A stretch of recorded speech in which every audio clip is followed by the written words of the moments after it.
안녕하십니까. 2024년 6월 5일 최병무의 팩트 시작하겠습니다. 자, 이재명 대표의 당대표 연임. 이제 8월 말에 전당대회를 열 테니까 가시화됐습니다. 그 다음에 2027년 3월 대선 도전. 이것도 이재명 대표의 생각은 분명해 보이죠. 그때까지 모든 재판을 지연시킨다는 의미는 그 범죄 혐의에 대한 확정 판결이 나오지 않도록 한다는 의미입니다. 아마 1심 판결은 어쩔 수 없을 겁니다. 그러나 이제 대법원까지 확정 판결이 나오지 않도록 계속해서 지연시키고 그렇게 해서 본인이 대선에 도전한다. 이 계획에도 변함이 없을 거고요. 근데 이걸 위해서는 민주당 당원 당규에 보면 대표직을 그 대선 1년 전에 사퇴해야 한다는 규정이 있습니다. 이걸 바꿔야죠. 왜냐하면 2027년 3월에 대선이기 때문에 만약에 올 8월에 연임이 되면 2026년 3월, 그때가 1년 전이니까 이때 대표직을 내놔야 됩니다. 그러면 그로부터 3개월 뒤에 치러질 지방선거 때 이재명 대표가 공천의 영향력을 행사하기가 노골적으로 영향력을 행사하기가 어렵다. 그러니까 그것까지도 노골적으로 친명으로 다 바꿔놓겠다. 그러니까 그 시도지사, 그 다음에 기초자치단체장, 시군 구청장 이런 사람들도 다 이재명 사람으로 바꿔놓겠다. 이거죠. 그래서 이 당을 완벽하게 이재명의 당으로 만들겠다. 이 계획을 가지고 있는 겁니다. 근데 그러려면 현재 당원 당규가 이제 걸림돌이 됩니다.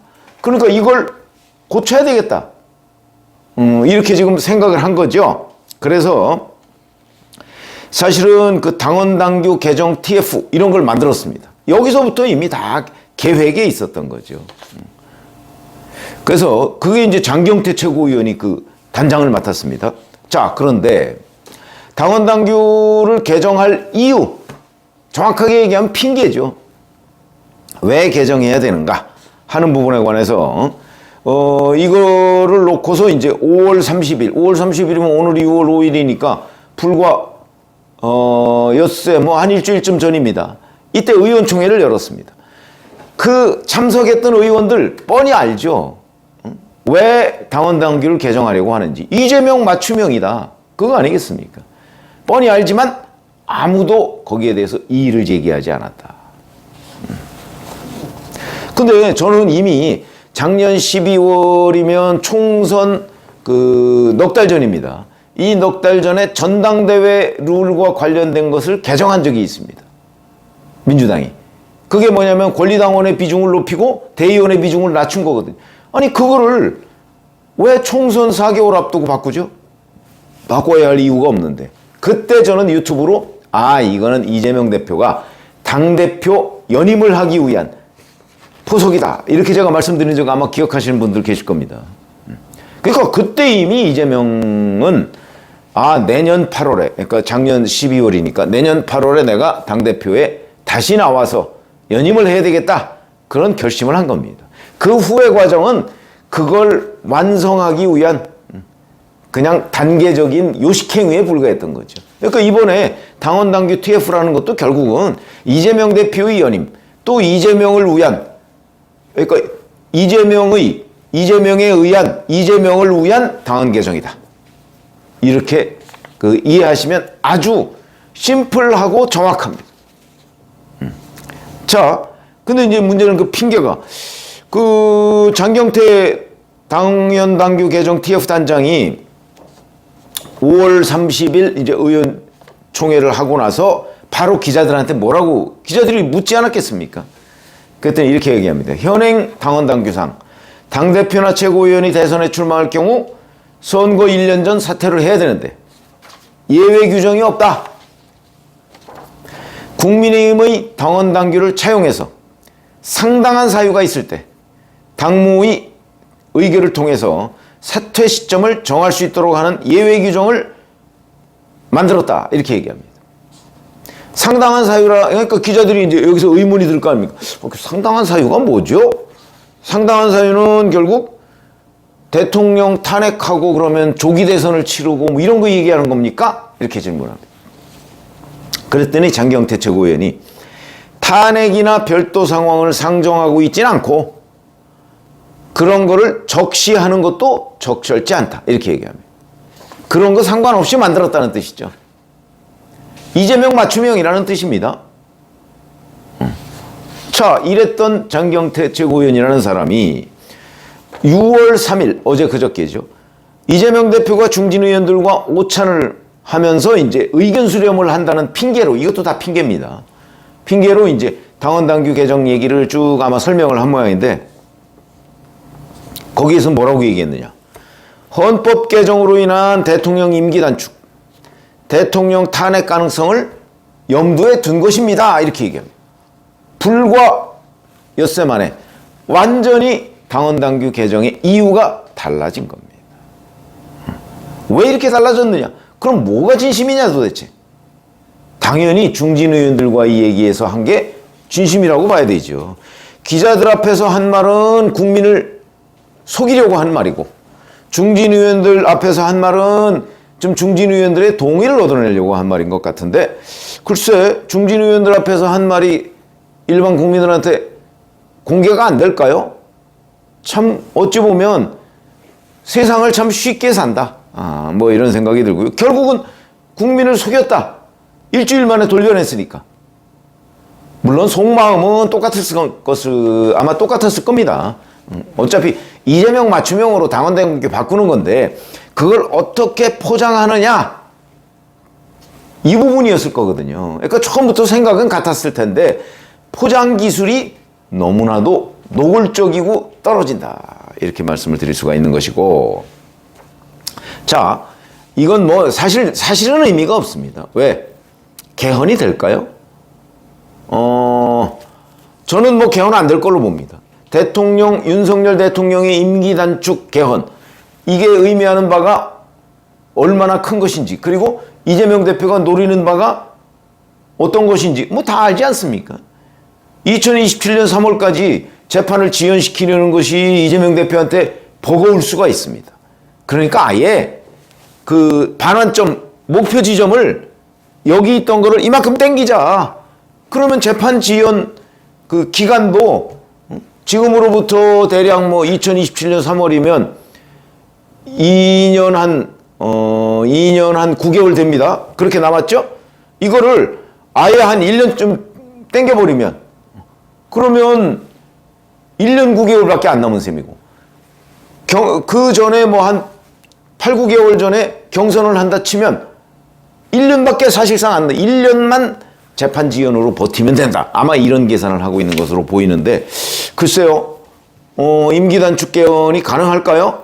윤석열 대통령 동의하지 않을 것이고, 국민의힘 절대 동의하지 않을 것이고, 그 다음에 무엇보다 중요한 것, 국회에서 3분의 2가 동의해야죠. 국민의힘 의원 108명입니다. 8명이 윤 대통령의 임기 단축에 동의할까요, 과연? 저는 안 할 걸로 보고요. 설령 동의를 한다고 쳐도 국민투표가 필요합니다. 자, 국민투표에서 윤 대통령이 임기 단축해서 조기에 물러나게 하고, 그러면 그 다음은 아마 거기까지는 국민들이 동의할지 모릅니다. 뭐 윤 대통령의 인기가 워낙 없으니까. 뭐 지금 지난주 금요일 날 발표된 한국갤럽 조사에 보면 부정평가가 70%니까 3분의 2가 넘죠? 자, 그 정도면 아마 거기까지는 동의할지 모릅니다. 그러나 그렇게 됐을 경우에 차기 대선은 어떻게 되죠? 이재명 대통령이죠, 그러면. 그런 상황이 되면 이재명 대통령입니다. 이걸 국민들이 모르고 투표를 할까요? 저는 국민들이 거기에 동의하느냐? 3분의 2가 동의 안 할 것 같은데요. 정상적으로 2027년 3월에 대선을 치르고 그때 이재명 대표가 재판 지연시키는 게 성공을 해서 그때 나와서 국민의힘 후보와 맞붙어서 당선이 되는 건 어쩔 수 없는 거지만, 윤석열 대통령의 임기를 단축시켜서 그러면 일종의 보궐선거인 셈인데, 대통령 선거 보궐선거인 셈 아닙니까? 그 보궐선거에서 이재명 대표가 대통령이 되는 거를 우리 국민들 다수가 원하느냐? 저는 그렇지는 않을 거라고 봅니다. 그렇기 때문에 성공할 가능성이 좀 없다, 이렇게 보거든요. 그런데 왜 이렇게 설명을 하느냐? 이건 결국 그냥 이재명 맞춤형입니다 라고 설명하기가 민망하니까, 그러니까 이런 핑계를 대는 것 아니냐, 전 그런 생각이 들고요. 문제는 이제 민주당이야 뭐 이재명 대표 마음대로 다 움직일 수 있는 거고요. 여의도도 뭐 마찬가지죠. 192석 이거로 못할 일이 어디 있습니까? 다 할 수 있습니다. 다만 못하는 것, 개헌, 그 다음에 거부권 행사 통제, 대통령의 거부권 행사 통제, 이런 거 못합니다. 지금 그걸 어떻게든지 만들어 보려고 하는 게 이재명 대표의 생각이고, 그러다 보니까 192석만 가지고 안 되니까 지금 이제 주말마다 시위합니다. 장애 시위. 아니, 여의도 대통령이 왜 장애 시위를 합니까? 여의도에서 만들면 되지. 이것만 봐도 벌써 이재명 대표가 윤석열 대통령의 임기를 단축시키고 자기가 대선을 조기에 치르기 위해서 혈안이 돼 있구나 하는 걸 알 수 있는 대목이죠. 그걸 국민이 원하느냐? 저는 혹시 임기 단축은 원하는지 모르지만 이재명 대통령은 원하지 않을 것이다. 저는 그렇게 보고 있는 입장이기 때문에 그 두 개는 동전의 앞뒷면입니다. 그렇죠? 그래서 뭐 국민들의 생각이 어디에 있는지 저도 정확하게 짐작하기는 쉽지는 않죠. 그러나 뭐 윤석열 대통령의 국정운영 평가에 대한 부정 평가가 워낙 높으니까 그 부분까지는 저는 인정할 수밖에 없다. 그런데 그 다음 넥스트, 그렇게 돼서 조기 대선을 하면 이재명 대통령이 거의 틀림없을 텐데 그것까지 국민들 다수가 인정하느냐? 그건 아닐 걸로 본다는 거죠, 저는. 그렇기 때문에 지금 일주일도 안 돼서 민주당 지도부가 당원당규 개정의 이유, 핑계, 이걸 이렇게 돌변해서 바꾼 이런 부분에 대한 국민들의 평가, 뭐 당원들이야 오케이겠지만 국민들의 평가도 있어야 되겠다, 저는 이런 생각이 들고요. 자, 이런 그 국민의힘의 민주당의 사당화 증거 또는 이재명 1급 체제, 이 여러 가지의 수많은 증거에 대한 국민들의 부정적 인식, 이런 것들을 사실은 국민의힘이 부각시켜서 설명을 해줘야 일반 유권자들이 이해를 할 텐데, 국민의힘은 지금 마치 선거에서 완패하지 않은 양 대단히 느긋하게 전당대회를 준비하고 있다. 긴장감이 안 보인다. 그렇게 말씀을 드릴 수 있고요. 다행스러운 거는 8월에 하려던 것을 뭐 7월 25일 뭐 이때쯤으로 땡긴다고 하니까, 파리올림픽 때문에 뭐 그러니까 그거는 다행스러운데, 세상에 여의도라는 동네는 못하는 것이 없는 동네입니다. 이재명 대표 보세요. 못하는 거 없잖아요. 국민의힘도 못하는 거 없습니다. 빨리 땡겨서 하면 되죠. 그래야 바로 이런 이재명 사당의 문제점을 우리 국민한테 알릴 수 있는 거 아닙니까? 너무 느슨하다, 이 지적을 하지 않을 수가 없다, 이런 말씀을 드리고요. 오늘 주로 말씀드린 내용은 어떻게 당원 당규를 바꾸면서 그 핑계를 일주일 만에 바꾸냐, 이런 부분에 관해서 우리 중도층들이 좀 정확하게 판단을 했으면 좋겠다는 걸 설명을 드렸습니다. 고맙습니다.